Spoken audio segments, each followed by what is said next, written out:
tranquila, hermana, dime, ¿cómo puedo llegar a ser un gran danzante? Dímelo, por favor. ¿Cómo puedo hacer que mis danzas sean grandiosas?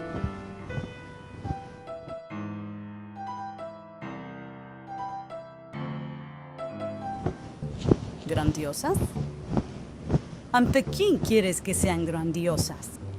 Pues ante la gente, ante ti, ante el Creador, ante el universo.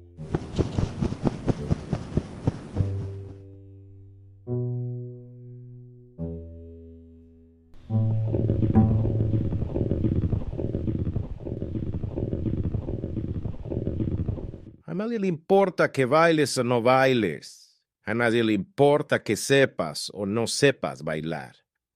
Así que levántate y baila.